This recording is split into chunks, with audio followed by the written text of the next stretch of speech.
Thank you all. Thank you for joining this webinar. My name is Denny Daniel, and I'll be taking you through this particular webinar on training and certification. And I encourage you to ask any questions during the webinar, and also please help us to improve the program by completing the survey at the end of the webinar. So training and certification. The agenda that we have for today is, first of all, to understand the cloud skills, the demand, and how IT is changing. And we'll also talk about technology adoption patterns across various customers and what kind of skill sets are they looking for. We'll then dive into the training paths and the certification offerings that we have. So one of the questions that always comes up is investing in cloud, is this a good bet or not? So today, if you look at majority of the IT pros who are working in a specific cloud position, they've either learned on the job or they are self-taught. And that's going to change as these types of programs are becoming more popular. So if you look at the wide offerings that we have in terms of training, we have various role-based curriculums, and we also have role-based certifications. Now, while cloud administrators can find what they need in ways of certifications out there in the industry, many of the cloud architectural skills are missing. So if you look at any general cloud computing courses available today, they primarily talk about what's cloud, what's IaaS, what's SaaS, which is software as a service, what's platform as a service. But they don't go into the details of how to go about building a multi-tenant architecture. How do you focus on identity-based security? What are the APIs or application programming interfaces that is available, and how would you design and develop application that talks to these APIs using the best practices that is leveraged by various customers? So investing in cloud skills and knowledge seems to be a good bet today, and it seems like a wise career move if you take a look at this graph where it predicts the kind of growth that we're looking in terms of demand. Though the date here is a little outdated, we continue to see the demand increasing year on year. And here's what the industry is saying.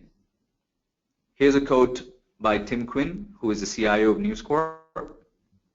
Quote, "The move to the cloud has required a change in the type of skills needed." Unquote. And here's another quote from Anthony Shurik, who is the managing director of a recruitment website, TechnoJob.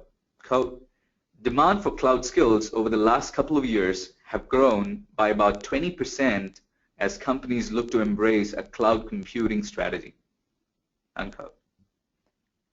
So that's the kind of statements, these are very strong statements by the industry. They see cloud skills as a very important enabler in running IT in future. And there is a huge shortage in terms of cloud skills. So if you take a look at in 2012, based on this data that was captured, we have about 1.7 million cloud skills that went unfilled. So as cloud computing becomes even more mainstream, the demand for the proper skills will continue to rise as companies seek to gain the benefits of this new cloud-based business model. And according to this IDC survey, almost 1.7 million cloud-related skills and the jobs were unfilled in 2012 alone. And millions more will remain open in the coming years. So cloud computing and related areas like virtualization and data management will create 7 million jobs over the next 3 years, according to a study published by Microsoft and IDC. So companies are looking for folks with the knowledge of how to integrate cloud solutions with existing on-premise systems. Migration, integration, developer knowledge of different cloud provider APIs are all the skills that are high in demand today. Howard Lee, who is an architect of the training sourcing solution in the open web community, says that analyzing recruiter searches shows a very common and a very clear trend. And among them, a demand for Amazon Web Services skills, open source, and DevOps engineer comes up in the top few list. There's definitely a vendor preference here. Experience working with Amazon Web Services is sought more than half of all the searches. And as we see, cloud is also an enabler in IT and also a disruptor. It is changing the IT paradigm. It's creating a lot of possibilities and is disrupting the old model. So in the cloud world, application stacks are decomposed. Compared to large monolithic fat applications that we have used in the past, an application needs to be modernized to take advantage of the scalability that the cloud offers, the elasticity the cloud offers, the infinite resources that applications can leverage. So applications have to be designed for a loosely coupled architecture to take advantage of this web scale. So many of the activities done on-premise will morph. A lot of infrastructural management will stop. Today, we spend almost 80% of the time maintaining and managing an existing infrastructure. That only gives us 20% of the time to innovate, go to market with a newer product or a newer service. So things like patching, configuration management tasks, they're all taken care of in the cloud. Many of the services that AWS provides today, they are managed in nature. So what it helps you to do is it helps you to take your mind off that maintenance and focus more on innovation and adding business value by focusing on business metrics. So log analysis, leveraging APIs from a developer standpoint, cross collaboration between developers and SysOps roles, that's something that we are seeing in our customers' environment today. You become a service arm to the business. Example, you work with a CMO who may have a team running campaigns, and based on the campaign goals, for example, if there is a huge demand on the infrastructure, what you would do is you would focus on helping achieve the business requirements by scaling that infrastructure by leveraging the cloud.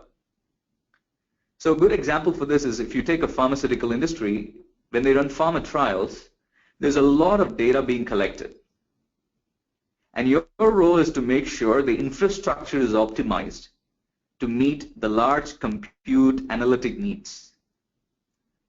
So instead of thinking about when to buy, how to configure, provision servers, it's more about commanding the infrastructure to flex with business needs. And also in an on-premise environment, you are always concerned about security across all different stacks. But in AWS, it's a shared responsibility model. And a lot of the day-to-day security management tasks of an infrastructure is being managed by a world-class security expert at AWS. And these benefits apply to you no matter who you are, whether you are small or a big enterprise or a startup. In this case, your value add could be taking advantage of AWS services like, say, CloudTrail that can make API calls to understand what rogue services and actions are happening internally. That could expose your company assets. So you take your mind off that maintenance work of provisioning servers, buying servers, configuring servers, and you focus more on what matters to your business. And cloud also changes the way we solve problems today. For example, if you take a web server, in an on-premise environment, all the assets like images, CSS, all these files are typically stored on the server in a local drive. But in the cloud, we provide various other object storages like S3 that you can leverage, and that would allow you to save cost and also provide performance advantages. So it does disrupt the way we look at things and the way we manage IT. So IT admins, IT operators, they also play a pivotal role in being the cross-disciplinary glue between the business goals, which is the app, and the infrastructure resources. And because the cloud is elastic, it also means managing change to your advantage. You have the flexibility of using servers which are available on demand, or servers like spot instances where you can provision at a much lower price by bidding in the spot market, or you can use reserved instances to reduce cost. You can also decommission AWS service usage based on business logic. So these are the kind of flexibility environment or flexible options that is available to you here. So that's why we say it is changing the IT paradigm. And also, if you look at it, this calls for a lot of new skills that is not currently available, maybe in an on-premise environment. So one example of that is Devops. So Devops is the practice of using software code to automate the control of the underlying infrastructure. Now, the job of DevOps team is to leverage features of the cloud infrastructure without knowing the details of the infrastructure. So example, leveraging the DevOps layer to dynamically spin up additional application servers, or provisioning new networks, or adding load balancers as demand from the application rises. So there are various tools out there today. So Puppet, Chef, we realize are platforms that can be leveraged to create workflows that can automate the infrastructure.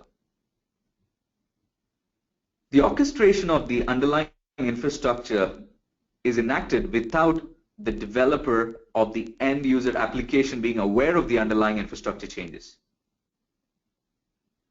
So the enterprise data center needs infrastructure engineers turned developers to enable this capability. So this is where the cloud is going. So it's important to take advantage and get ahead of these big cloud trends and opportunities. And it takes a learning culture. And we are here to help you with some of that.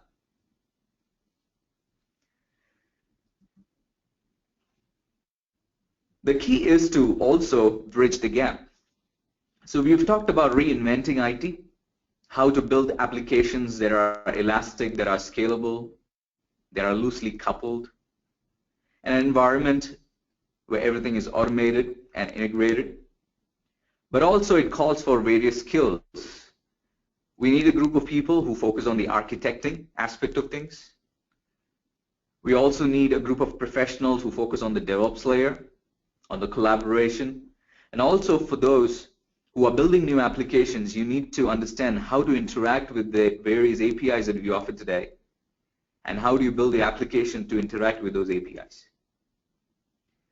So when we look across various customers, typically, as they reinvent IT, they take one of these two approaches. They either lift and shift, which means just pick up the application from on-premise, put it into the cloud first, and then they optimize it. Or we've also seen another group of customers who rethink how the application would work in the cloud. They will redesign that application, and then they would move it into the cloud. So what you want to do is you want to understand what are the feature set that the cloud offers, and that can be only done by going through the learning process. So learning how to architect it correctly, learning how to operate an environment, how to operate an application that is currently running in the cloud. So things like, how do I do backups? How do I do monitoring? How do I do event management? And also from a developer standpoint, you need to know how to write an application and leverage all these features that the cloud offers. So let's take a look at some of the adoption patterns that we see across various customers before we dive into what are the different courses that we offer today. So if you look at the journey that we see across customers, typically they will start with a dev and a test environment. And once they've gained confidence and they see things are working, they would then take the next step to move production applications. So there are two types. They either build a production application in the cloud, or they migrate an application that's currently running on-premise. And there are also various marketing campaigns and websites that's run on AWS. And then they would then move into the next layer, which is mission-critical applications. Once they've gained confidence about moving some of the production apps, now they look at mission-critical applications. So again, there is a build phase here or a migration phase. And then we also have customers who've gone all in. They've made cloud their new normal. They've taken a cloud-first approach. Any new projects, any new application that we want to build, we will build it in the cloud. It's all in. Now, if you look at this journey in the cloud, there are various skill sets that is also required. So if you focus on the first one, which is the dev test environment, so cloud provides self-service access to infrastructure, and customers love it. So there is no roadblocks. You don't have to go to somebody asking for servers. You don't have to wait for weeks or months before the server actually arrives. And many times what happens is people often forget what they requested the service for. So here it's a self-service environment. The benefit is you can experiment more with no capex, no capital expenses involved. Because in the cloud environment, you only pay for what service that you use. You're able to instantly project or provision resources. So you can launch servers and go global in minutes. You can also eliminate idle servers. That means if you don't need those servers or those services anymore, you can undeploy them. You can say, I don't want that anymore, and you stop paying for it. If you look across various dev test environment and on-premise environment, it's an expensive environment to run, if you ask the CIOs, because that's where the servers are always provisioned, over-provisioned, and they are always running, not being fully utilized and stuff. But here, you're able to eliminate those idle servers that's not needed anymore. But then you can also provision when you need it. It also allows you to maintain consistency across various teams. You can provision resources to various teams, tag teams, and you can deprovision them, saying all these servers deployed for project green, for example. Let it run. 6 months down the road, you can say all those resources that are tagged as project green, let's remove them. Let's delete all of those resources and stop paying for them. So there are various types of use cases. Whenever you're going into a dev test environment, primarily what you do is you're trying to evaluate a new technology, or you're prototyping something, or you're looking forward to do agile development. And there are various customers who use AWS Cloud today for various dev test workloads. An example of that is Shell. Shell runs up to 1,500 dev and test servers daily. Johan Krebers, who is a VP of the architecture team in Shell, said, AWS brings business agility as Shell is able to deploy services much more quickly. Another example is Expedia. Expedia shortened testing from 6 weeks to 2 days. And when you're able to cut down that kind of time in terms of testing various applications or various mobile environments, you're able to go faster to market, and that gives you a much better competitiveness and agility in terms of your business. Another example for this is Lionsgate. They reduced their deployment time from weeks to days. So these are the examples of how people are leveraging AWS cloud environment in the dev test environment. And if you look at the skills that is required here, you need architects, you also need developers, you also need folks who will eventually manage the environment, which are system operators, or sysadmins as we call it today. And you also need folks which is relevant to security, because you need to know how to set it up in a secure fashion. And you also need people who are involved in maybe big data or analytics, because you may be doing a project which is relevant to that. So post dev test, as I mentioned earlier, as customers build the confidence and they want to adopt more, they move production applications into the cloud. So they are building and migrating true production applications in the cloud. They're able to develop applications faster. They're also able to augment existing data center resources. They're able to leverage multiple data centers for high availability. They're able to scale up on demand and scale down when the demand decreases. And they're able to upgrade hardwares with no downtime. And you can go global again with the help of the cloud environment. So there are various customers who are migrating their enterprise applications into the cloud. They are looking at various types of workloads, big data analytics, HPC, websites, mobile, gaming. They're also using multiple data centers that we offer to back up, to set up various types of DR solutions.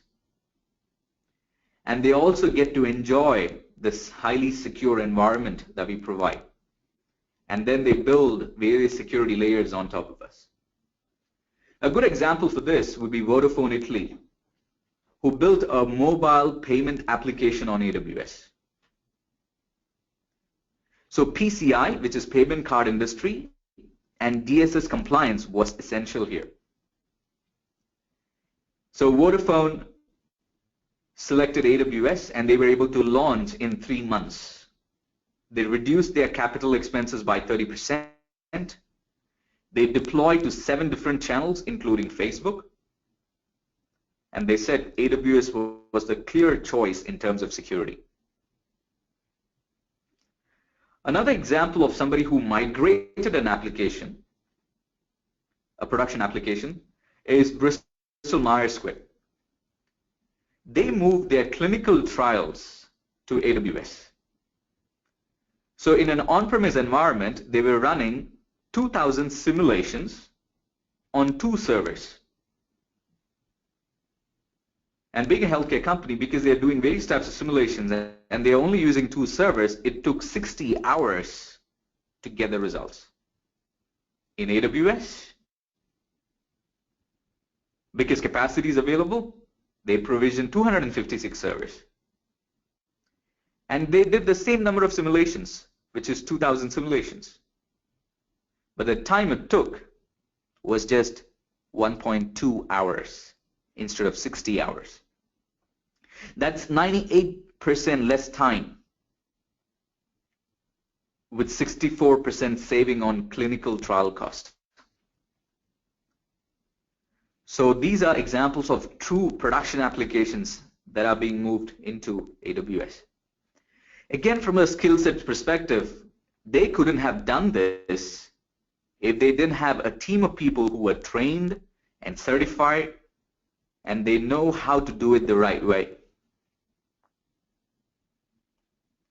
So gaining confidence in moving production applications, then customers have seen some customers move to the next layer, which is looking at moving their mission critical applications into the cloud. So there are tons of mobile applications there are tons of back office applications like CRM, ERP, large databases, Microsoft SAP, Infor, Oracle, desktops. So there are various use cases, but I want to bring out one of them, Infor. Infor is the world's third largest ERP company. They've got 70,000 users, 2,000 customers. So Infor has a product called Cloud Suite.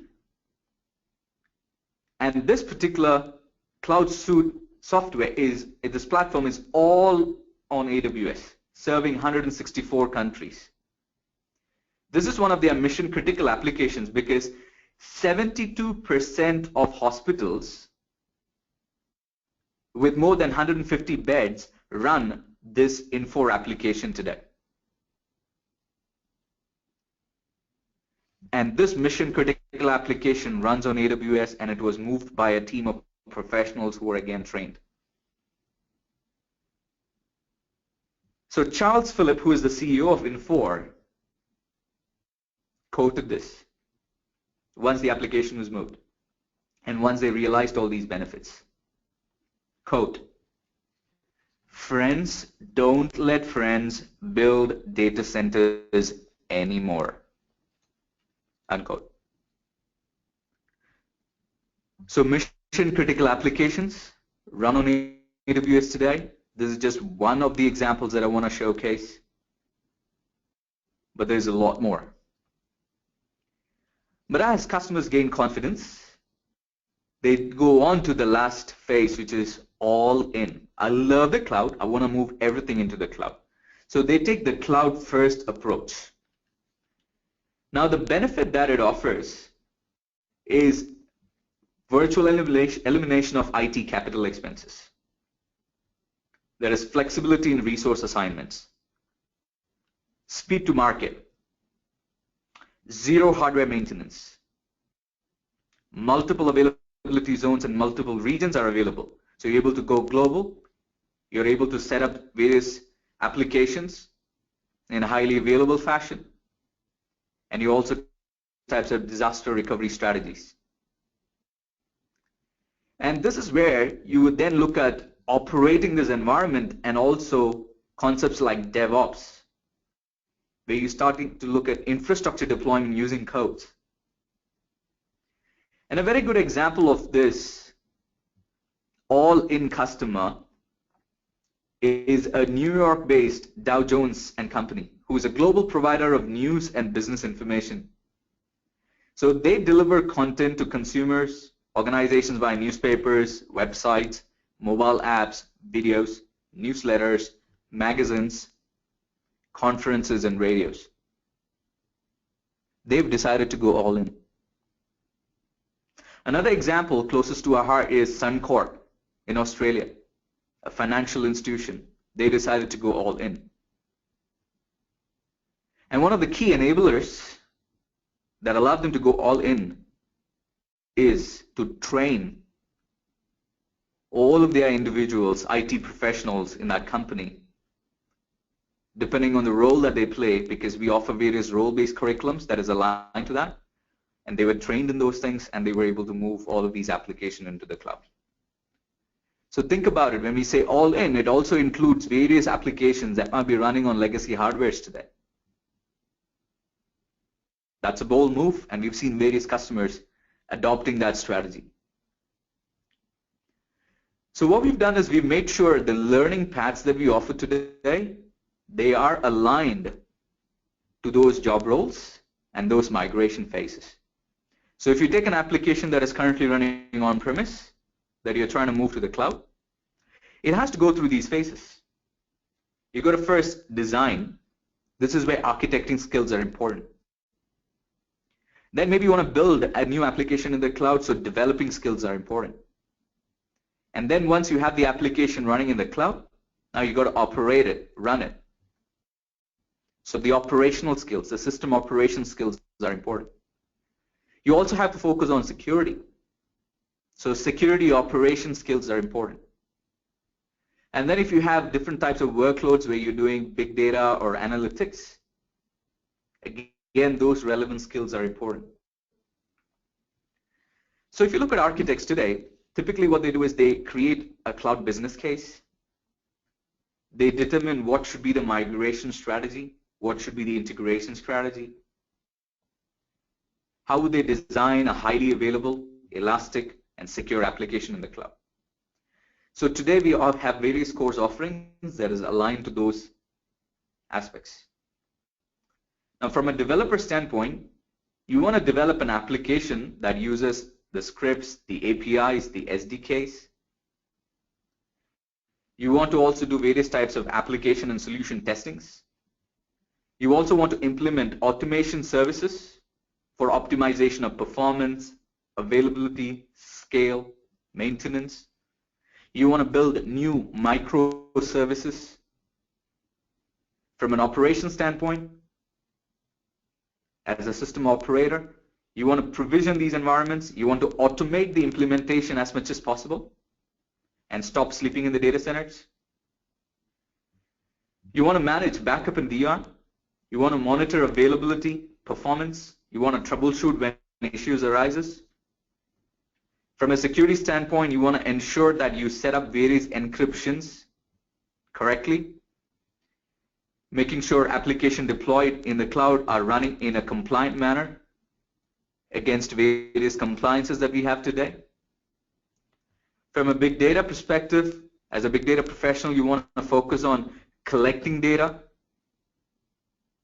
structuring them, analyzing them, making sense out of that data, and then passing those data or those results back to your business team so that they can make some thoughtful business decisions based on that.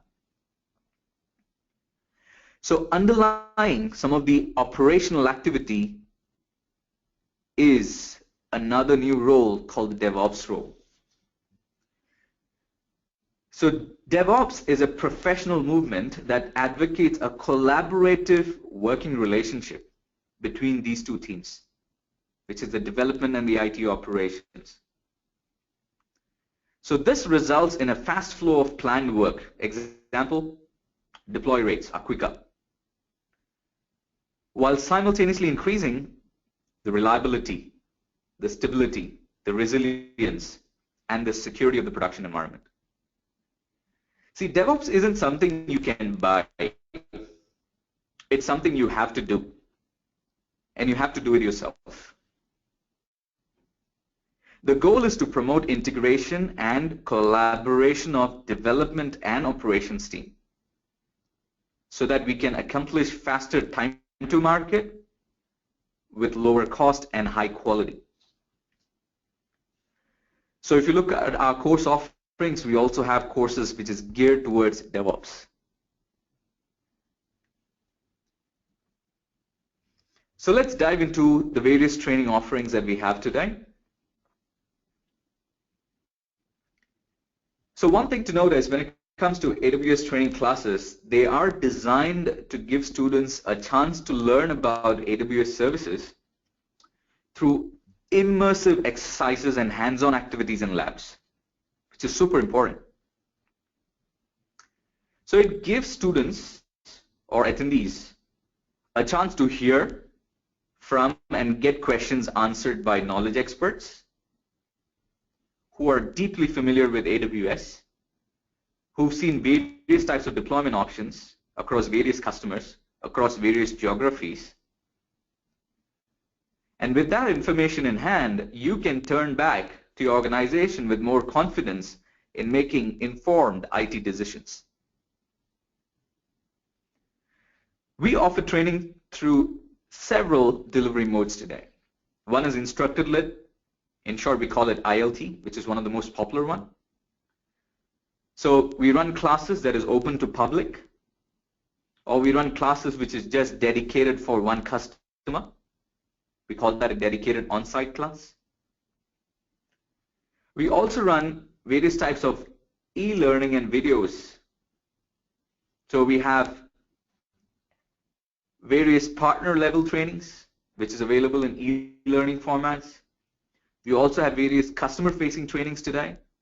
Some of them are available in e-learning formats. I'll showcase some of that in the coming slides. We also have videos that you can watch, bite-sized videos, and then you can do a hands-on lab exercise post that. We also offer self-paced labs. Self-paced labs are available at AWS events, and they're also available online.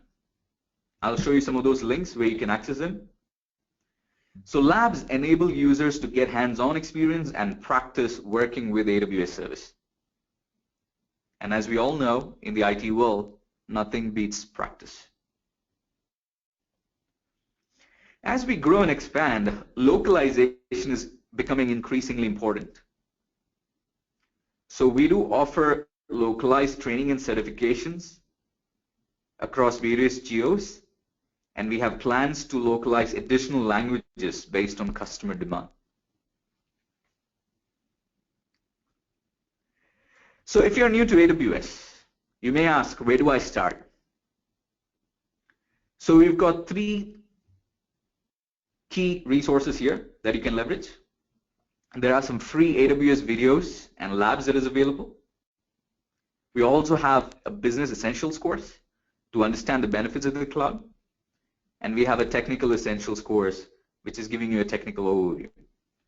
Now we'll dive through all of this in the coming slides. So let me take you through the first one, which is the free AWS videos and labs. So these free on-demand instructional videos and labs enable you to learn about an AWS service in 30 minutes or less. So these are bite-sized. So you can start by watching a short video about an AWS service to learn about some of the key concepts, the terminologies, and then you can see a step-by-step console demonstration. And then what you can do is you can get hands-on practice using the AWS services with a free self-paced training lab. So if you look at the portfolio of instructional videos and labs that is available today, here's some of them.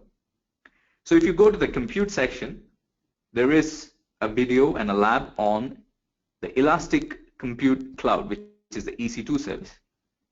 This is a service that all of our customers use to provision a server in the cloud. So you can watch a video to understand what is EC2, and then you can take a self-paced lab which teaches you how to launch a server in the AWS environment. It's a great way to start learning. And then as you launch more servers, you will start looking at how do I do things like load balancing. So we do offer a service called the Elastic Load Balancing Service.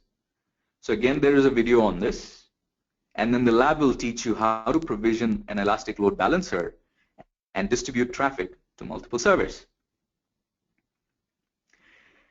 Now there's a new trend also, which is on, I want a serverless environment. This is where Lambda comes in. So Lambda allows you to deploy a piece of code, and it allows you to run it in a serverless environment. So you don't have to manage another EC2 instance or another server. It's very interesting. Take a look at it.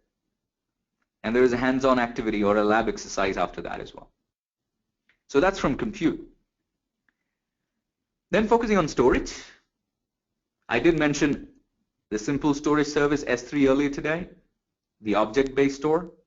So here's a video and a lab on how to use S3. Now you know that when you provision servers, you also need to provision hard drives. So the service that provides those block-based devices is the EBS, or Elastic Block Store. So there is a video on how to set up an EBS volume. So there's a lab that will walk you through that as well. And also from a content delivery standpoint, when you have a very large audience, worldwide audience, let's say you have a server that is set up in a particular country. For example, it could be Sydney, in the city Sydney, in the Sydney region. So you have a web server running there, but you've got users from all over the world trying to access that content. So to make it much more faster, reduce latency, you can leverage a service called CloudFront, which is our content delivery service. So this video talks about CloudFront, and it also has a hands-on lab that shows you how to use CloudFront. From a database standpoint, many of us use various types of relational databases like Microsoft SQL Server or Oracle or MySQL or Postgres. So we do have a service called Relational Database Service, which allows you to deploy those databases. And it's a managed database service. So we take care of things like patching, we take care of backing up that database and all of that. So here's a video on what is that relational database service, and there is a lab on how to use it. We also have a NoSQL database offering. It's called DynamoDB. And there are many customers out there who leverage DynamoDB for various types of use cases. So please take a moment to watch that video on what is DynamoDB, how does it work, and then take a self-paced lab to understand how it really works so that you know where it fits in your application requirements. We also have another service which is an in-memory caching service. It's called ElastiCache. So here's a video on ElastiCache, and there is also a hands-on lab associated with it. So ElastiCache is Redis and Memcached compliant. So if you are running some in-memory caching today on Memcached or Redis, you will be able to leverage ElastiCache without much modification in your code. Now from a networking standpoint, if you want to know how to build a private network in the cloud. So let me pause here for a minute to explain a little bit of what is private network in the cloud. In the olden days when we launched all of our services, they used to run on a flat network. That means any server that you launch will get a public DNS name associated with it. And they were running in a flat network. There was no private networks available. But today we have a service called VPC, which is Virtual Private Cloud. What it allows you to do is it allows you to set up your own private network. Think of it like a LAN network in the cloud, in the AWS cloud. So if you watch this video, it will talk more about what is VPC, how do you go about setting up a VPC, and there is a hands-on exercise on that. So feel free to try that out. Now from a security and identity perspective, in the cloud environment, you will have different types of IT professionals accessing the resources. Some of them will be developers, some of them will be architects, some of them will be system operators. So you may want to give different role-based access and credentials so that they can go into the cloud environment and manage this resources that is deployed. And this is where IAM, or Identity and Access Management, plays an important role. It allows you to create those users. It allows you to define what permissions should they have. It allows you to generate credentials if you want to, or it allows you to federate with a third-party Active Directory or any other federation sources. So IAM is key. This is one of the services that you would see yourself using in giving people access into this AWS environment and restricting access depending on the role they play. So again, there's a hands-on exercise on that. And for those who deal with keys, encryption keys, we do offer a service called the Key Management Service. So take a look at that video and try out that hands-on activity. That would teach you how to use this key management service. Moving on to analytics, we do offer a service called the Elastic MapReduce, which allows you to run big data environments, analyze data. So EMR is a service. Please take note, there is a quick introduction video on that, which is about 10 minutes long, and then it takes you into a lab environment that teaches you how to use that service. We also have a service called Redshift, which is primarily data warehousing in the cloud, which can scale up to petabytes. So if you want to know how to use a data warehouse in the cloud, please take a look at the service and try out the hands-on activity to see how you can upload data and how you can query that data and bring up those results quickly. So these are some of our free video offerings. But what we've also done is we've also added some more, focusing more on the deployment of these services and management of these services. So there are various services that we offer for developers. For example, we have a service called the Elastic Beanstalk, which allows you to deploy your application quickly. We also have a service called OpsWork, which helps you with the application lifecycle management. We also have a cloud formation service, which allows you to deploy infrastructure using codes. And we also have a service called Code Deploy, which is primarily helping you to deploy codes that you change, that you modify. So there are various videos on this, and there are hands-on activities. So please leverage all of these free AWS videos and labs. And also another service and another new service that we added in the recent past is workspaces. So there is, again, a video on that. So take a look at it to understand how does this particular service work. So once you're done with watching all of these free videos and trying out those hands-on exercises, then you can start looking at leveraging the other training offerings that we have. So we go top-down.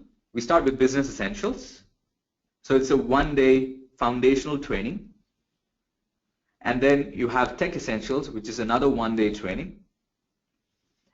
And then depending on the role that you play, you would then choose one or more of these tracks. Like if you look at the left side, we have a track for architects. So there is Architecting on AWS, which is a 3-day training. And then we have an Advanced Architecting on AWS. And if you look at the middle section, we have Developing on AWS, which is a 3-day training for developers. And then they would go for the Advanced DevOps Engineering course. Now, I mentioned that DevOps brings in the developer and the system operators. As you notice, there is another option for operational team. They can go for the system operations on AWS, but eventually they all come into the DevOps Engineering course. Then we have Big Data Specialty. There is an online course that we offer. We'll talk more about it as we go along. And then we also offer a 3-day course that focuses on how to do big data on AWS. We also have a security track, primarily for security professionals. There is again an online course and again a 3-day course. We're going to go into the details of all these courses in the coming slides. So let me take a step further and let me talk about the first one, which is a Business Essentials course. So if you take a look at the Business Essential course, this is primarily designed to help IT business leaders and professionals to understand the benefits of the cloud computing environment. So if there is anyone in your team or if there is anyone in your organization who are exploring cloud and they want to know what are the benefits of the cloud and how a cloud strategy can help them to meet business objectives, this would be a course. So in this course, we discuss the advantage of cloud computing for your business. We talk about financial benefits. We talk about various cloud adoption frameworks. We talk also about how people are migrating the application into the cloud. We also talk about security and compliance. So this would be a one-day course. Currently, this is offered in an instructor-led manner. So it's an instructor-led training, and there are group discussions in place where attendees will go into groups. They will discuss about various learnings that they go through during the training. So this is a one-day course that we run, and it's called the Business Essentials. So once you've understood the cloud benefits, now you may want to try some of those services yourself. So this is where the Technical Essentials course comes into play. So this course will introduce you to some of our AWS products, services, and common solutions. Like you want to know about compute, if you want to know about storage, databases, deployment and management tools. So these are some of the services that I just highlighted that is covered more in detail, and it is also taught in an instructor-led manner with hands-on lab environment and various knowledge checks. So if you want to dive deeper after your Business Essentials course, and you want to know what are these services that is offered, core services like compute, networking, databases and stuff, I will highly encourage you to attend this course. And do note, this course also acts as a prerequisite for our associate level courses, which is, say, the architecting course, or the developing on AWS course, or the system operations course. So now let's focus on the architect track. And then I'll go on to the developing track and the system operations track. So if you are an architect, or if you are in the pre-sales team, or if you are involved in designing AWS solutions, I will highly encourage you to take a look at this course, because this course covers not only the fundamentals of AWS, but it also teaches you how to optimize the use of AWS Cloud by understanding the various AWS services that we provide and how these services will fit into your cloud solution. So your architectural solution may differ depending on the industry and the size of business, because there is no one size fit all design approach. So this course will highlight various cloud design patterns to help you to learn how a particular service may fit into your overall design. It also covers various business best practices, lessons learned from various other customers. It also has various case studies. There is also a hands-on lab component to this, where you will learn how to deploy things like auto-scaling and some of the other tools that we've talked about during the course, things like CloudFormation, for example. So we really do a deep dive here. It's a 3-day course. And as I mentioned, the prerequisite for this course would be to attend the Tech Essentials, because we don't cover those topics in detail in the architecting course. We take it to the level 200. So you may consider Tech Essentials as a level 100. Architecting course would be a level 200. So we talk about things like how to extend on-premise environment into the cloud. So for example, you may have an application running on-premise, and you may deploy some components in the cloud, but you may want them to interact with each other. So how do you create that hybrid environment? We also talk about the global infrastructure that we have put in place for you. As an architect, you need to know what's available so that you can propose the correct type of solution. We also talk about how to build distributed environments. One of the things that I highlighted earlier is you've got to build applications that are loosely coupled, that are scalable. And I highlighted that application might have to go through a change. And that change can be recommended by you as an architect, because you need to understand how to build applications in the correct way that can leverage the elasticity that the cloud provides. How do you leverage loosely coupled environment, a fail-safe environment, and how to do event-driven scaling. So for example, it's Christmas, and if you have a retail website, there's going to be a lot of traffic coming to your website during this time of the year. So how do you add more capacity to handle that load, and how do you remove those capacity without any disruption to your users?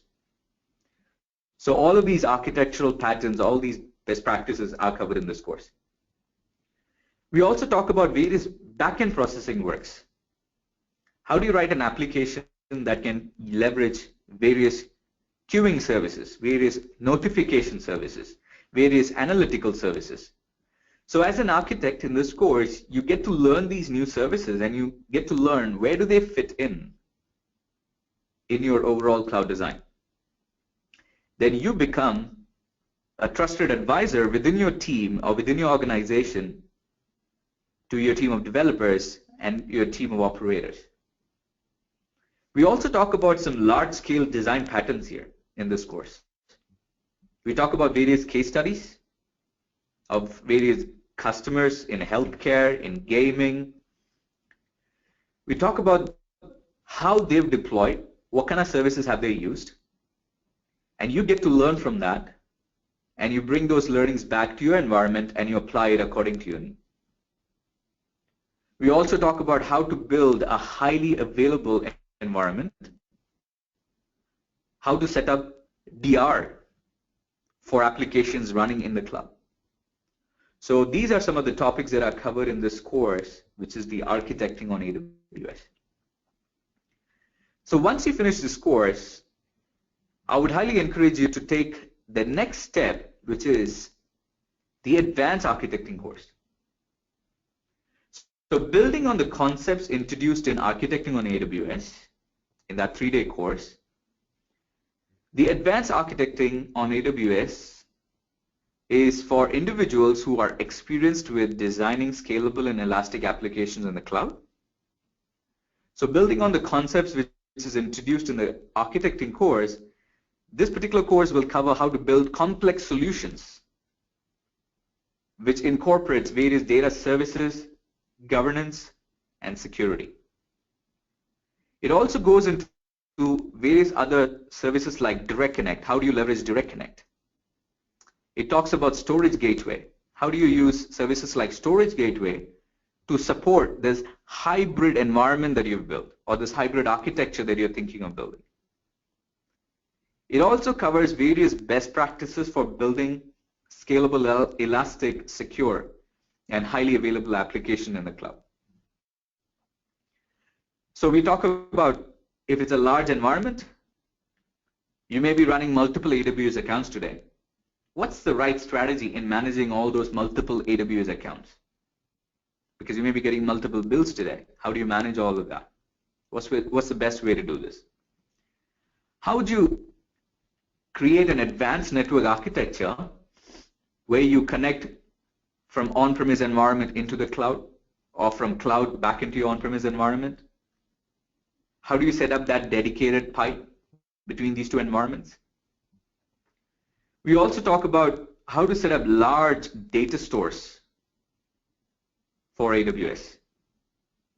And how do you leverage services like Storage Gateway that runs on-premise, where you store something and it gets synced up or it gets stored in the cloud? How do you burst into the cloud from on-premise environment? We call it cloud bursting. That's a common word that we use. What are the different architectural design patterns that you should use for a website that needs to scale heavily? How do you protect yourself from various types of attacks? How do you build resiliency?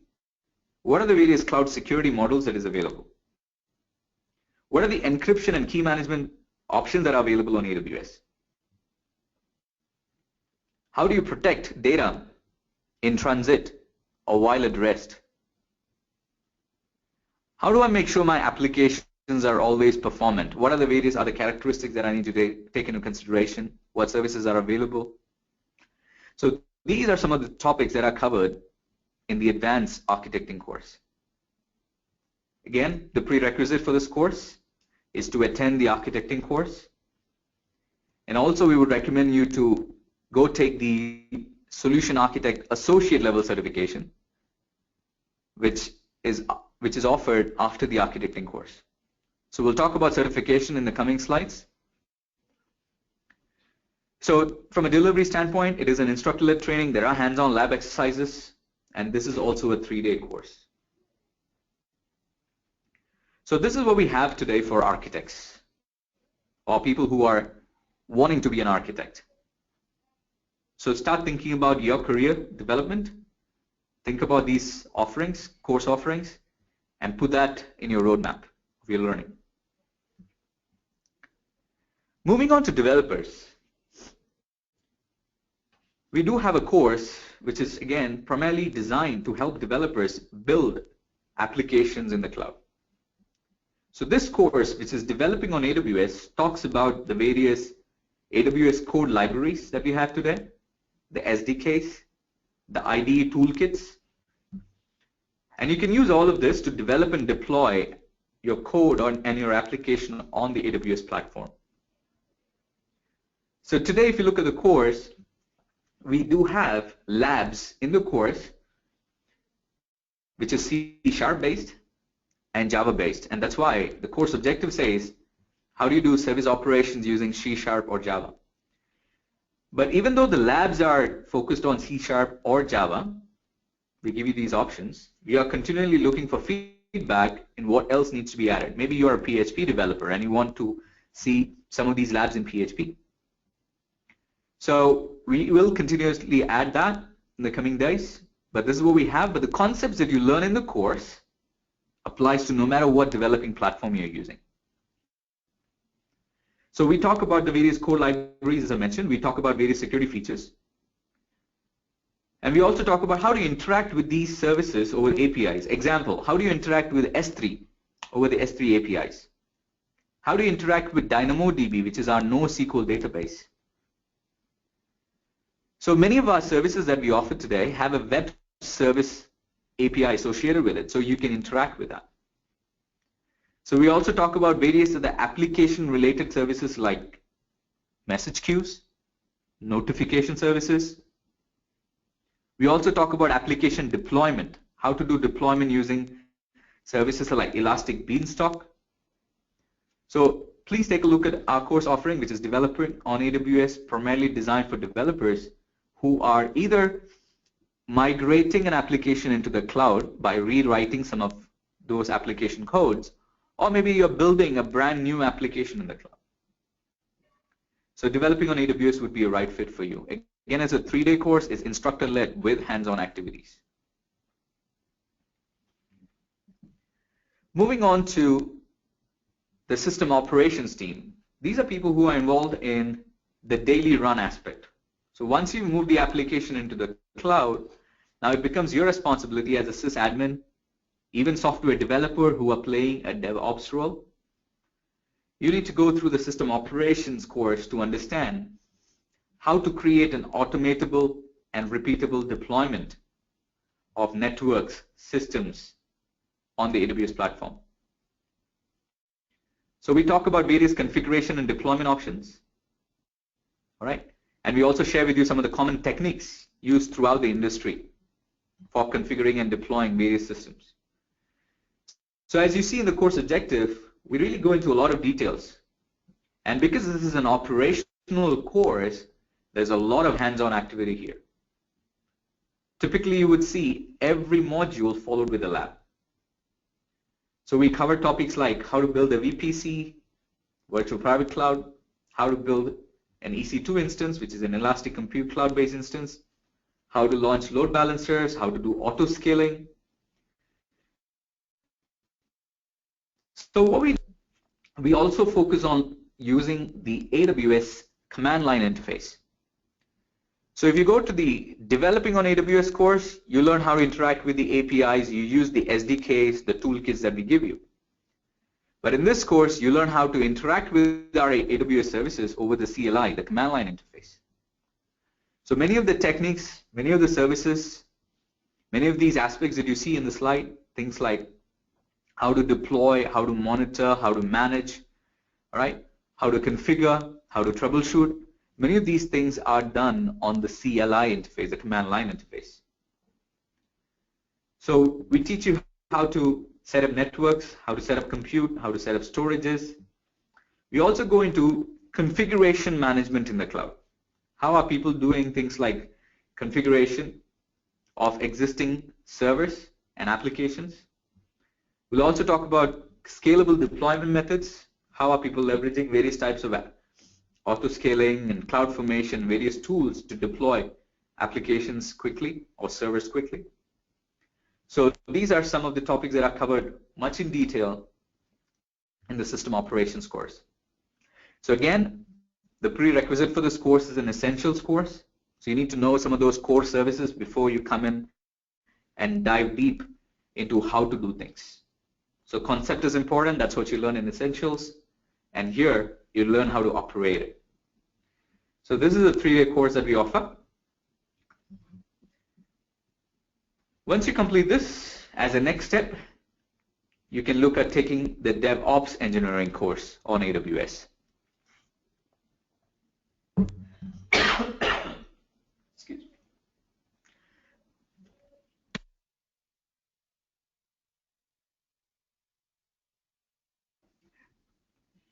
So the DevOps engineering course on AWS focuses more on how to develop, how to deploy, and maintain your applications on AWS. It covers various DevOps patterns. It covers the DevOps methodology, because DevOps is very new to a lot of people. We cover some of those principal concepts, the practices behind this methodology. We also examine a number of use cases, which is applicable to startups, small and medium sizes, and enterprise development scenarios. So after learning what is DevOps, you dive into how to deploy infrastructure using code. So we talk about designs, we talk about various security mechanisms, we talk about various configuration management tools that is available today. And one of the important things that is happening within DevOps is concepts like continuous integration, continuous delivery, continuous testing. So these are concepts that are also covered in this course. And you also learn how to implement some of these use cases like green-blue deployments, A/B testing. You also learn how to deploy applications on AWS using various services like Code Deploy, OpsWorks, Elastic Beanstalk, EC2 Container Service, which is our Docker service offering. You also learn how to fine-tune your applications and monitor your applications for potential issues. So this is actually taking operation and development to the next layer, and that's why we call it the DevOps engineering on AWS. So please take note, the prerequisite for this course is you should have attended the system operations course and also the the developing on AWS course. It's a 3-day course. It has hands-on activities, and you will learn a lot. Now focusing on the specialty. So we do have a big data track. So if you are one of the big data professionals and you want to know how to do AWS, I will highly encourage you to look at the course offerings that we have under the big data track. But also for those who are interested to know about big data. You've heard of this buzzword. Now you want to know what is big data, and you want to have a quick overview, then I would highly encourage you to at least take up this online course, which is a 3-hour course, which covers the fundamental, which is the general concepts used in the big data technologies. So this particular course will cover the development of big data solutions using Hadoop ecosystem, using MapReduce. You will learn what is HDFS, PIG, Hive programming frameworks. Right? It helps you to build a foundation for working with AWS services for big data solutions. So this course is offered at no cost. You can take it at your own pace. You can take it from home. So feel free to look this up and take up this course before you attend the 3-day Big Data on AWS course. So for those who are interested in learning big data, this would be a starting point. And then I would highly encourage you to dive deeper by taking the 3-day Big Data on AWS course. So this is a very interesting course because here we introduce cloud-based big data solutions. Today, if you notice, a lot of big data professionals do big data analytics either on on-premise environment, on a limited set of servers. They set up a cluster and stuff like that. So you can actually do all of this in our service called the Amazon Elastic MapReduce. In short, we call it EMR. You can also use Redshift to build your big data solutions. Amazon Kinesis is another service that we provide that allows you to do real-time data analytics. So in this course, we teach you how to use EMR to process data using a broad ecosystem of Hadoop tools like Hive, Hue. We also teach you how to create big data environments and use other services like take data out of S3 or from DynamoDB, how to leverage Redshift, how to use Kinesis. And you also get to use the best practices, learn from various customers. You can leverage those best practices to design big data environments for security and cost effectiveness. So we cover all these different topics. We talk about how to ingest data, how to transfer data, how do you compress that data first. What are the different storage environments where you can store this data? So it could be stored in S3, for example, which is our object store. Or you can store it, for example, in DynamoDB, and you may want to run some queries on it. Or you may want to do big data processing. So we also cover topics like how do you do big data processing, use Kinesis, how to use Elastic MapReduce. So we dive a lot deeper. We go into various types of use cases. For example, we cover topics like how do you process server logs with Hive on EMR? How do you process, say, chemistry data using Hadoop streaming on Amazon EMR? How do you run various types of pig scripts in Hue on Amazon EMR? How do you use Spark? How do you interact and query tables with Spark and Spark's SQL? How do you manage the cost of running such an infrastructure? How do you secure an EMR deployment? We also talk about data warehouses and columnar data storages. We talk about Redshift as our data warehouse offering. How does that fit into this big data picture? How do you optimize your Amazon Redshift environments? What are the various design patterns that people are using today?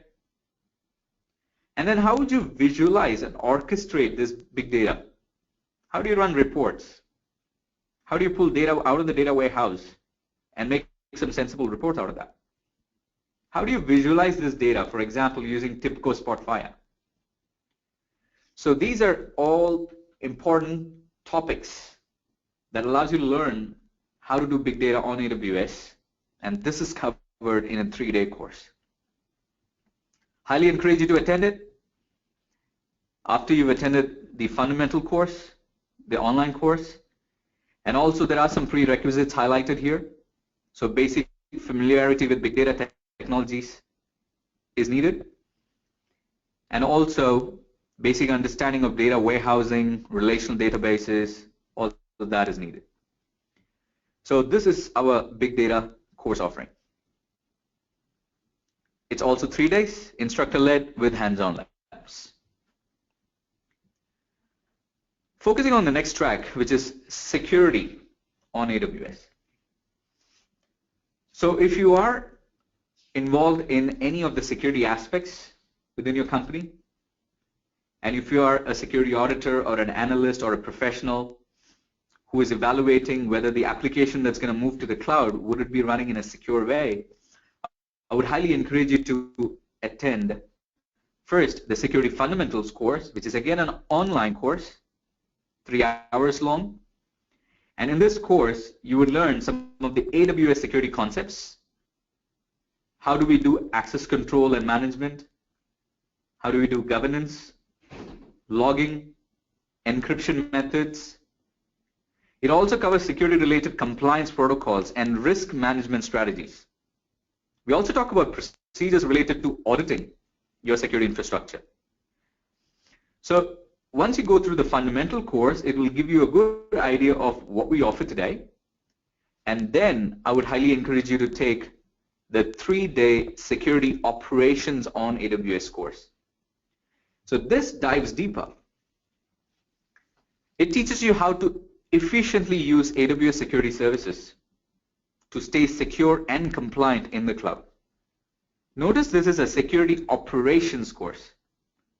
So it focuses on the best practices on how to implement and enhance the security of your data and systems in the cloud. It highlights the security features of various services, including compute, storage, networking, databases, and other services that we offer. It also refers to common security control objectives and regulatory compliance standards that's out there in the industry today. And it also examines use cases for running regulated workloads on AWS across different verticals globally. So we've got various customers who come from various verticals: healthcare, finance, gaming. The list kind of goes on. So you get to learn from those use cases. You also learn how to leverage our services and tools for automation and continuous monitoring. And this helps you to take your security operations to the next level. So we cover all of these important topics in this course. We go through various case studies. We talk about security incident management. How is that done? How is data protection done? How do you use abstracted services? How do you secure container services? How do you secure various infrastructure services that we offer?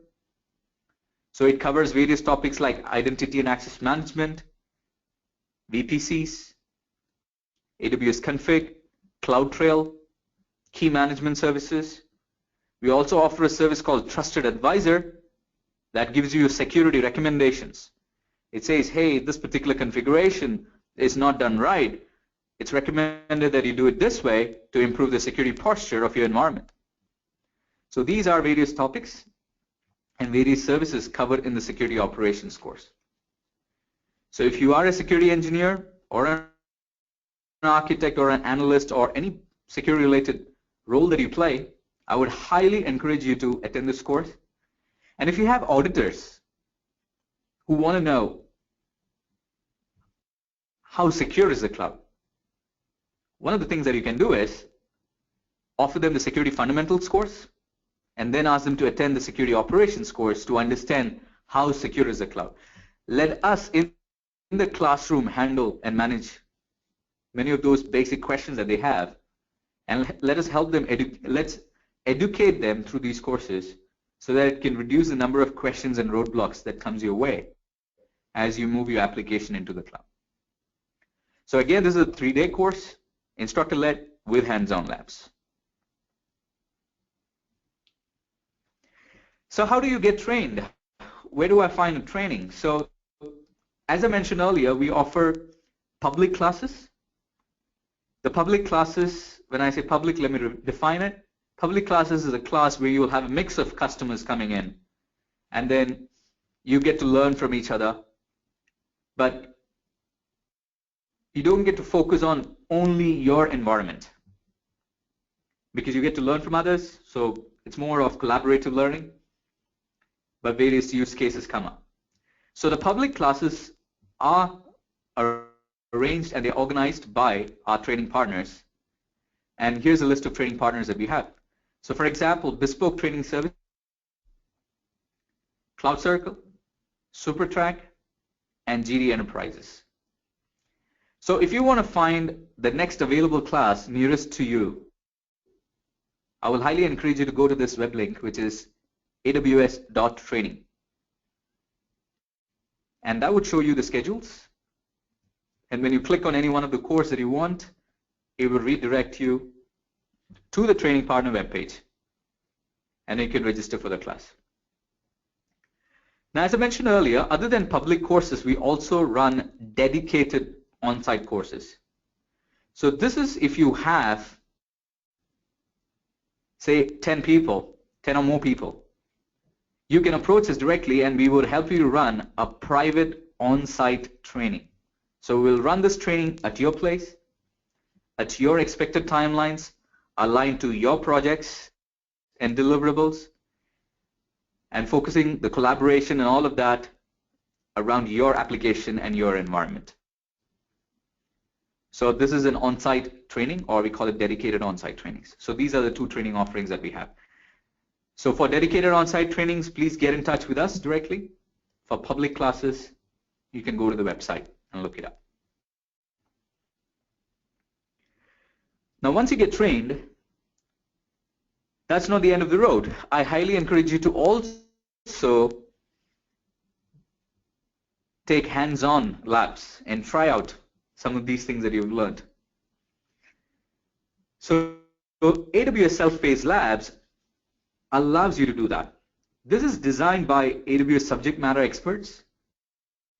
These are self-paced labs. It gives you an opportunity to use the AWS console with step-by-step instructions, giving you hands-on practice how to gain confidence. So when your lab offerings, the labs are categorized by service and also by use cases. Example, if you want to deploy a WordPress application in the cloud, or if you want to do some other deployment. So based on use cases also, these labs are categorized. That would be very helpful because in a service level lab, you will learn what the service offers. But in a use case lab, you get to learn how these services come together and help you to meet the requirements of that use case. And notice we also have labs which would prepare you for exams.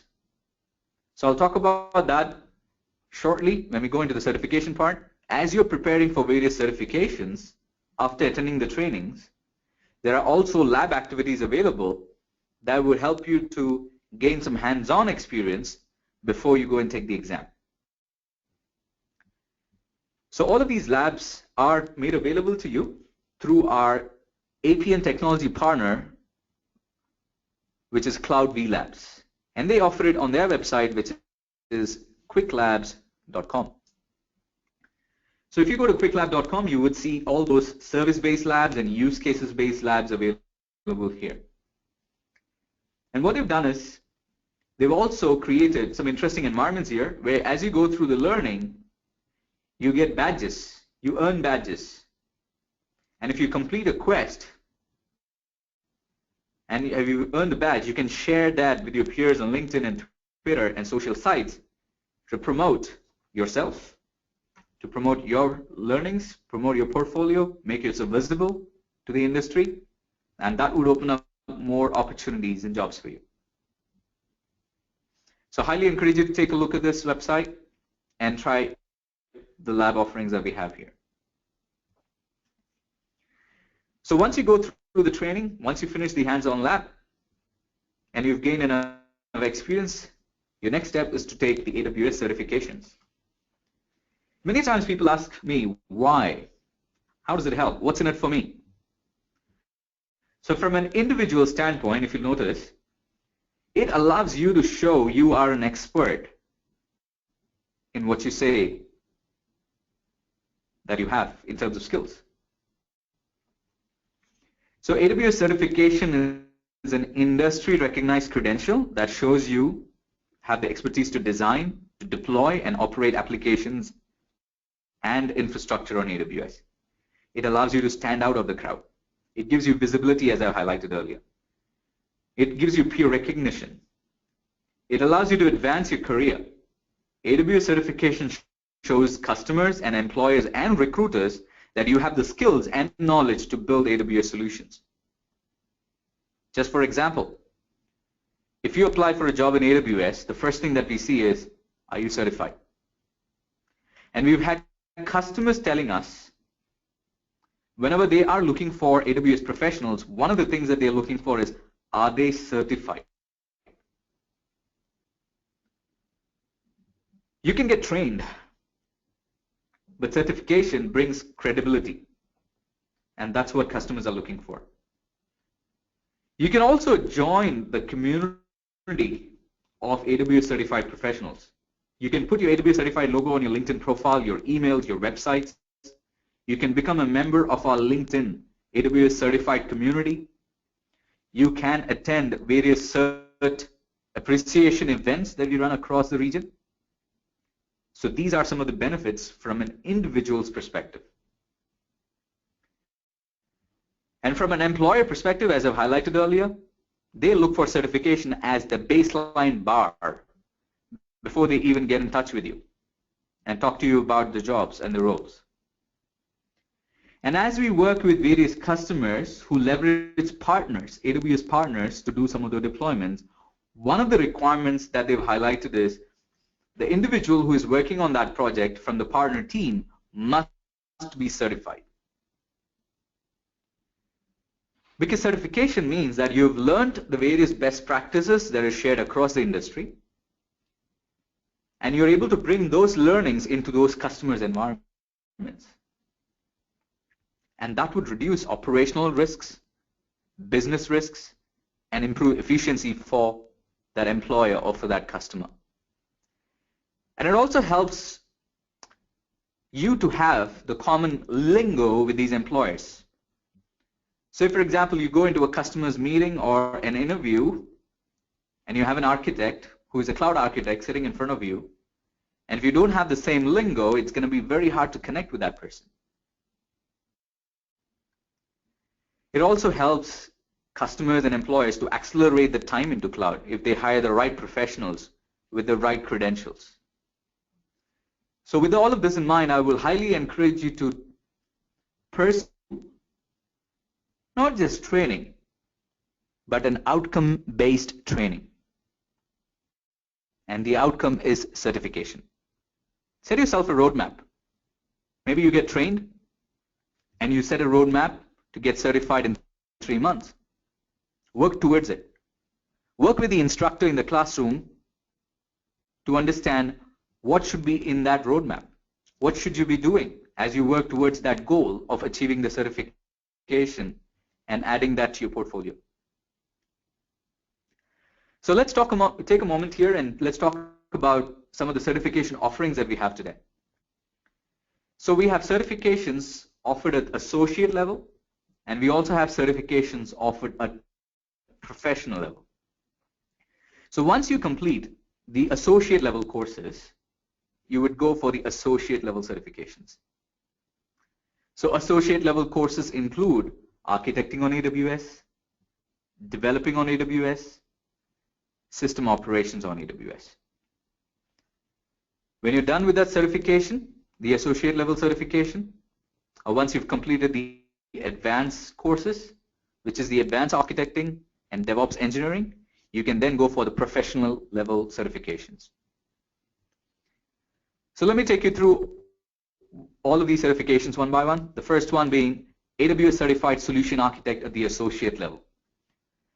So this is primarily designed for those folks who have attended the architecting course and for those who have some of these skills that's highlighted here. Folks who know how to design and deploy scalable, highly available application on the cloud. They know how to lift an application from on-premise, bring it into the cloud. All right?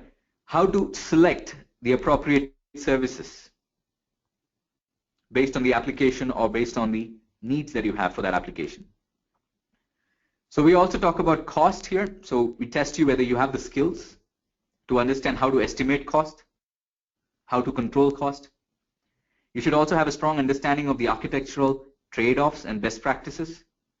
Why should I choose this architecture principle compared to the other? What are the trade-offs that you make? So the exam is a multiple choice based exam. It runs for about 80 minutes. It's also localized in various languages, as you see here on the slide. Now before you take the exam, if you want to give it a shot, like you want to get a sense of the exam, you can take the practice exam and then take the actual exam. So all of these are offered, and the cost is also highlighted here on the slide. And there are links that takes you to the actual exam workshop. So we run a certification readiness workshop to help you to prepare for the exam. So certification readiness workshops is something that you should go for after you attend the course. So you finish the learning of the course, then you go for the certification readiness workshop that talks about how do you prepare for the exam. So remember the roadmap that I was talking about? In taking the course and getting certified, certification readiness workshop, or what we call the exam workshop that you see here, that would be one of them in that roadmap. And then you would go on to read the exam guide that talks about what are the topics that is covered in the exam. You can take the sample practice exam and then eventually take the actual examination. Exam centers are available worldwide, and if you go to the link here, right, take the exam, that's where it will redirect you to the web page where you can actually take the exam. So we do have local testing centers in most of the countries. So once you complete the associate level and once you complete the advanced course, then you can look at the professional level solution architect certification. So this is where we will again test you on some of those learnings that you have in those courses, the advanced courses.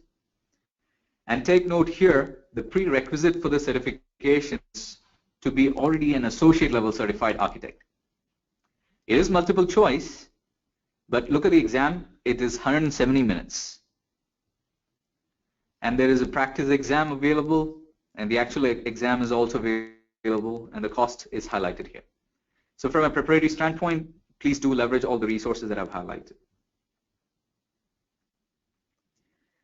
Now from a developer standpoint, we do have a developer associate certification. So once you complete developing on AWS course, you can take the AWS certified developer associate. So it's also a multiple choice based exam, 80 minutes, and we have practice exams, and the cost of all the exams is highlighted here. So from a preparation standpoint, do leverage the exam guide that we provide, the sample questions, and look at some of the lab offerings that we have. So if you click on the exam preparation resource guide, it will share with you more resources on preparing for the exam. So all of this comes from our website, so all of these links are available, so feel free to just go to the website and click on those links and you can see it. Now for those who are in the system operations role, we do have a certification called the SysOps Administrator Associate, which primarily validates the skills that you have in deploying, managing, and operating applications in the cloud. So again, this is a multiple choice based, multiple answer questions that you would see in the exam, 80 minutes long, and we also have a practice exam, and the actual fees for the exams are made available here. So do leverage the preparatory resources that is available to you to help prepare for the SysOps Administrator role. Now if you do recall, we talked about the developer and the system operations role getting combined into the DevOps engineer. So we do have a DevOps engineer professional certification at the professional level. So once you complete the DevOps engineering course, then you can take a look at the DevOps engineering professional certification. Again, the prerequisites are highlighted here. So this is going to validate the technical expertise on how to provision and operate distributed applications in the cloud. So highly encourage you to take a look at it. This is at the professional level. So in all, we have 5 certifications today, 3 at the associate level, 2 at the professional level. And we will be adding certifications for the big data specialty track and also for the security track. So in summary, if you want to see a flowchart of how to prepare for the exam, as I mentioned, there is a resource guide available. Take a look at that. So review the exam guide, take training classes, practice with self-paced labs. You will have to read some white papers. When you read the exam guide, it will talk about that. There would be some documentations and reference architectures that you will have to also read as you're preparing for this exam. Also read the FAQ section of our services. So for example, if you're trying to learn about S3, if you search for aws.amazon.com/S3/FAQ, it will take you to the frequently asked questions list. So I highly encourage you to read that section as well. So take the practice exam and also schedule your certification exam. And once you get certified, don't forget to blow the trumpet. For those who are already certified, please take note, certifications are valid for 2 years. So I want to highlight that AWS releases new features constantly. So if you look at the statement made here, it says with more than 516 new features and service releases in 2014. And in 2015, we have released about 621 services and new features. So it's important for you to keep up with the change and the skills that is required to know how to use these new features and services. So recertification is key. So keeping that in mind, we have set the recertification at the associate level as every 2 years. Now, recertification can be done by either passing the same exam again, the associate exam, for example, or you can advance to the professional level. So here's an example of how somebody who is certified as a Solution Architect Associate would get recertified. So as of April 7, 2015, recertification is now required for individuals who hold the AWS Certified Solution Architect Associate certification. So those who have certified prior to April 30th, 2014, you have an extended deadline up to 1 year to fulfill the requirements. And you should have received an email. Typically, you will receive an email saying your certification is about to expire. Please go ahead and recertify yourself. All right? So please take a look at that email if you've received it. If not, please take a look at when did you take the certification. All right? So if you've taken the certification prior to April 30th, 2014, you may want to look to getting recertified by April 30th in the coming year. If it is up after April 30th, 2014, then 2 years from the date that the certification was achieved. So you've got two options. Let me elaborate a little bit more on that.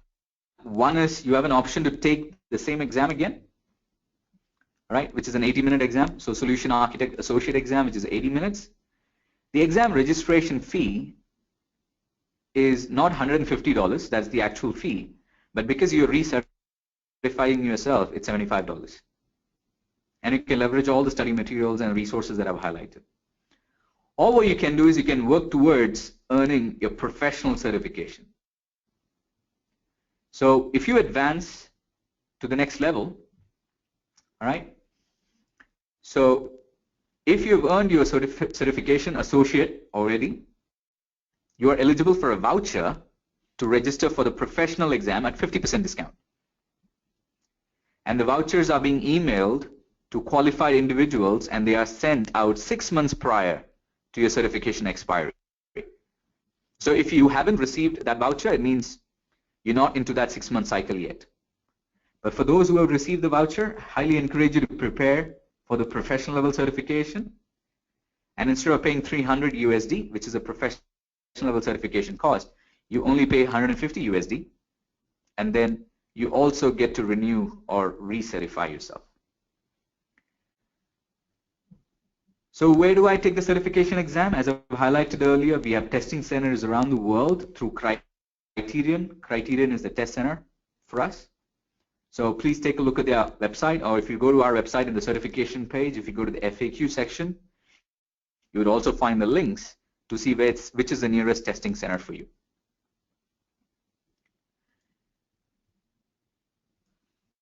So let's hear from people.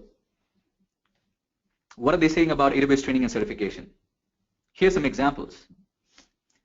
So Ryan Fackett, who is a director of Foghorn Consulting, says, when I get into complex customer situations that leverage combination of AWS services, AWS certification has allowed me to immediately add value. Here's another one from Charles Butcher, who is a solution architect in the Encompass group. He says, I refer to AWS certification right up front with a potential client to effectively support my claims to expertise in that area. And another quote that I want to pick from this slide would be from Raj Rao, Director of Cloud Beta. He says, certification is a must. It enhances the trust clients place in me, my skills, and my company.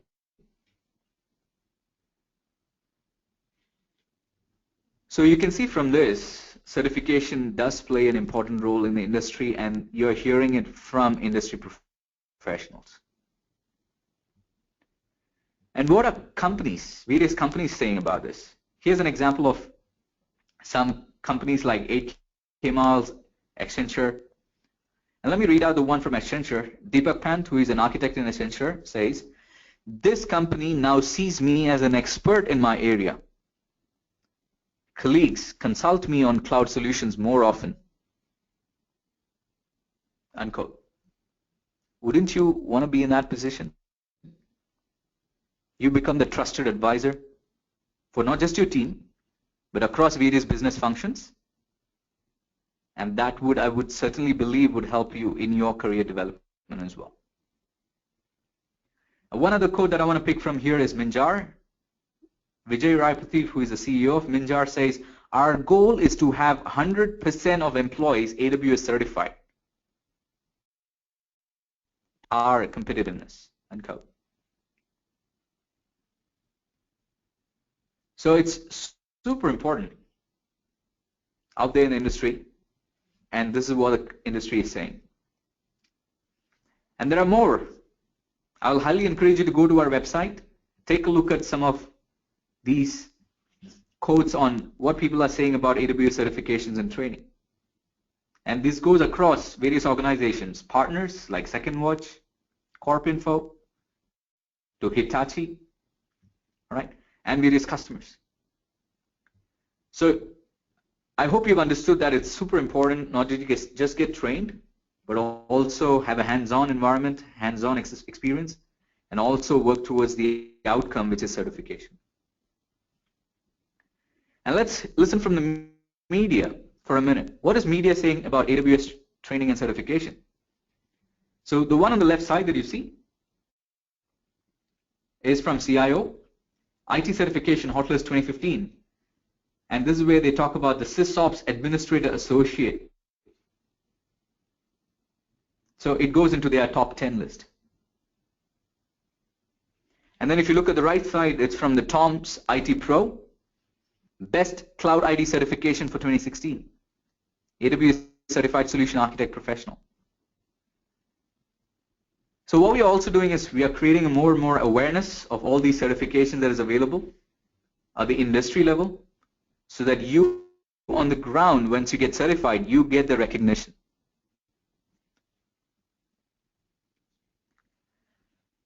So get trained and certified. Show you're an expert in what you do. Advance your career. And do join the community of professionals that's constantly growing. So in summary, we've talked about how cloud skills are important and how are they evolving.